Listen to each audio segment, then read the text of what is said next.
अस्सलामुअलैकुम। Textile hub platform पर आपको खुशामदीद कहते हैं। इस प्लेटफॉर्म पर आपको टेक्सटाइल इंडस्ट्री से मुतल्लिक मुकम्मल गाइडेंस फराहम की जाती है। आज की वीडियो में हम ISO की श्रिंकेज का स्पेसिमेन तैयार करने का मुकम्मल तरीक़ाकार डिटेल से जानेंगे। श्रिंकेज का स्पेसिमेन तैयार करने के लिए ISO 3759 मेथड इस्तेमाल किया जाता है। टेस्टिंग करने से पहले तमाम सैंपल्स को इस तरीके से कंडीशन रैक पर ISO 139 मेथड के मुताबिक कम अज़ कम 4 घंटे कंडीशन कर लेते हैं। टेस्टिंग के लिए जो भी सैंपल इस्तेमाल करना है वो रिंकल फ्री और क्रीज फ्री होना चाहिए। कैलिब्रेटेड स्टील रोलर लेंगे। ये हमारे पास CM में या MM में ग्रेजुएट है और कैलिब्रेट है। ISO स्टैंडर्ड के मुताबिक कोई भी स्पेसिमेन तैयार करना है तो सेल्विज से कम 150 mm छोड़कर हमने टेस्टिंग स्पेसिमेन तैयार करना है। ये 150 mm हमने अवॉइड किया है सेल्विज से। निशान लगाने के बाद हमने वार्प को इसको पैरेलल करने के लिए लाइन लगा दी है। हम लाइन लगाने के बाद कटिंग भी कर सकते हैं और एक दो थ्रेड्स निकाल कर हम इसको वार पैरेलल कर सकते हैं, लेकिन हमें पता है कि हमने बिल्कुल सीधी लाइन लगाई है 150 mm छोड़ के, तो इसलिए इसको काट के वार वाइज पैरेलल करने की ज़रूरत नहीं है। ISO की ये मार्किंग टेम्पलेट हम यूज़ करेंगे। इसकी डायमेंशंस 500 बाई 500 mm है और जो इस पर बेंच मार्क या मार्किंग के लिए निशान लगे हुए हैं, कटिंग्स बनी हुई हैं, ये 350 mm बाई 350 mm हैं। स्पेसिमेन टेम्पलेट की मैंने आपकी डायमेंशंस चेक करवा दी हैं।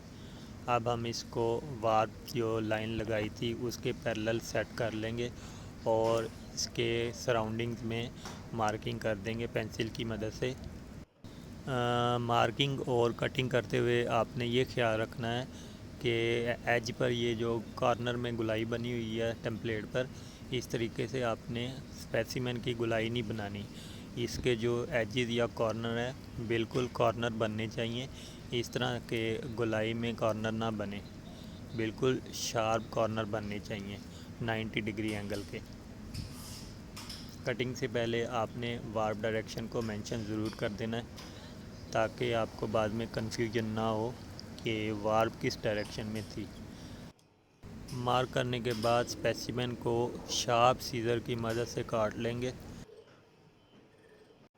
इसके बाद कटिंग किए हुए स्पेसिमेन के ऊपर मार्किंग टेम्पलेट हमने सेट करनी है। कुछ इस तरीके से हम टेम्पलेट को सेट करेंगे और फिर परमानेंट मार्कर या टेक्सटाइल मार्कर की मदद से इन होल्स में जो मार्क बने हुए हैं यहाँ पे हमने बिल्कुल अच्छी तरीके से फिलिंग कर देनी है।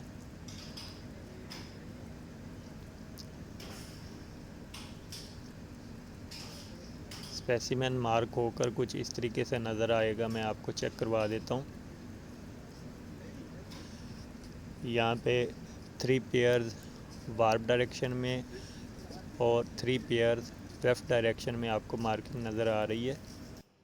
मार्किंग के बाद कैलिब्रेटेड स्टील रोलर की मदद से आपने बेंच मार्क्स को वेरीफाई कर लेना है। एक मार्किंग से दूसरी मार्किंग तक बेंच मार्किंग का दरमियानी फ़ासला जो है 350 mm है। आपने ये ख्याल रखना है कि बेंच मार्क जिस साइड से आप मेजर कर रहे हैं तो उस दूसरे बेंच मार्क को भी उसी साइड से आपने मेजर करना है। यानी आपने एक बेंच मार्क लेफ़्ट डायरेक्शन से मेजर किया है तो दूसरा बेंच मार्क जो होगा उसकी तरफ भी आपने लेफ़्ट डायरेक्शन में देखना है, ना कि राइट डायरेक्शन में। मार्किंग की वेरिफिकेशन के बाद आपने वाश लोड तैयार करने से पहले स्पेसिमेन को चारों तरफ से ओवरलॉक कर लेना है। ये इसलिए होता है कि वाशिंग के दौरान जो थ्रेड्स हैं स्पेसिमेन के वो ना निकलें और आपका स्पेसिमेन बिल्कुल स्मूथ तरीके से वाश होकर वाशिंग और ड्रायर से निकले। आज की वीडियो में बस इतना ही। नेक्स्ट वीडियो हमारी ISO 6330 के मुतालिक होगी, तो नेक्स्ट वीडियो का इंतज़ार कीजिए।